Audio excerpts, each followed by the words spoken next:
Hoje, a gente vai mergulhar numa verdadeira batalha fiscal que coloca o coração industrial do Brasil contra a guardiã da Amazônia. É uma disputa que envolve bilhões, o futuro de uma região inteira e tudo isso por causa de uma zona econômica muito, mas muito especial. Imagina só a cena. Uma empresa em São Paulo compra um carregamento de eletrônicos lá de Manaus. Junto com a nota, vem um crédito de imposto, o ICMS, que, na teoria, deveria aliviar os custos. Só que, na hora de usar esse crédito, o governo de São Paulo vira e fala: não, isso aqui não vale nada. Pronto, o que era um bom negócio vira um problemaço financeiro. E é aí que começa uma guerra que foi parar na mais alta corte do país. A grande questão é: por que São Paulo faria uma coisa dessas?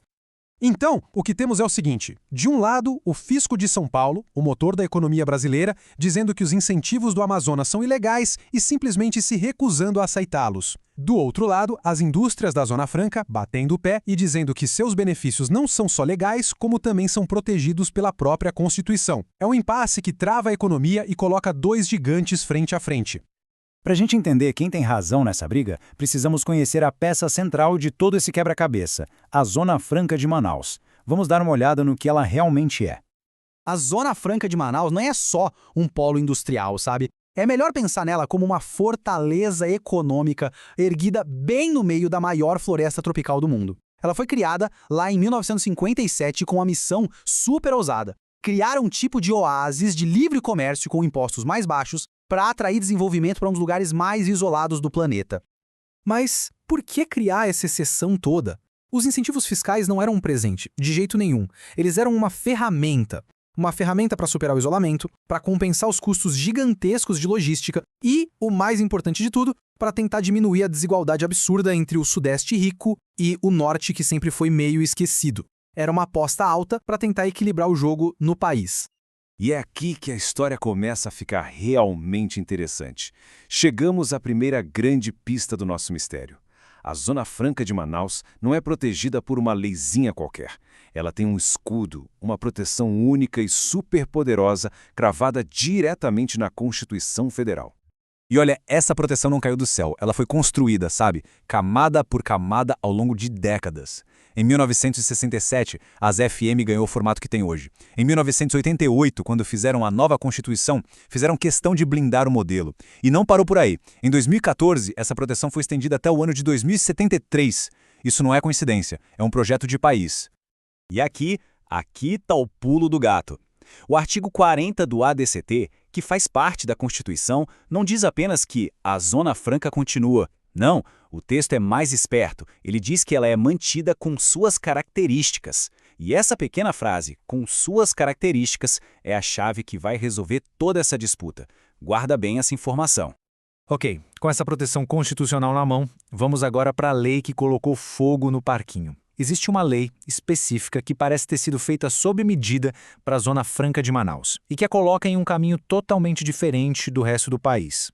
Normalmente, no Brasil, funciona assim: um estado não pode, do nada, decidir dar um desconto de imposto por conta própria. Para evitar uma guerra fiscal, todos os estados precisam sentar e concordar num conselho, o CONFAS. Mas, e sempre tem um mas, né? Uma lei complementar lá de 1975 diz com todas as letras que essa regra não se aplica à Zona Franca. E vai além, ela proíbe os outros estados de rejeitarem os créditos de lá. Ou seja, a gente tem uma regra geral para todo mundo e uma exceção blindada só para o Amazonas.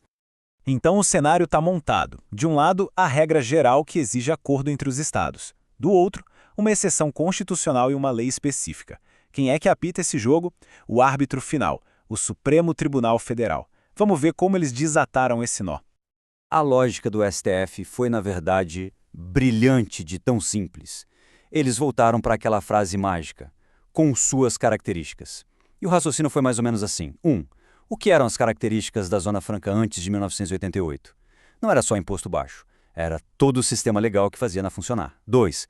O que fazia parte desse sistema? Exatamente aquela exceção na lei que livrava as IFM da aprovação do CONFAS. Portanto, 3, ao proteger as características, a Constituição acabou validando, de tabela, a exceção. Checkmate.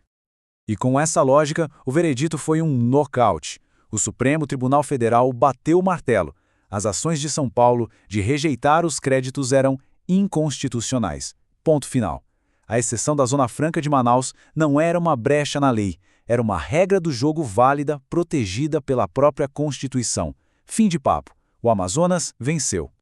Ok, o caso foi encerrado, a briga acabou no tribunal. Mas e daí? Por que essa história toda importa para além dos advogados e das planilhas de impostos? Porque essa decisão, no fundo, nos diz muito sobre como o Brasil foi pensado para funcionar.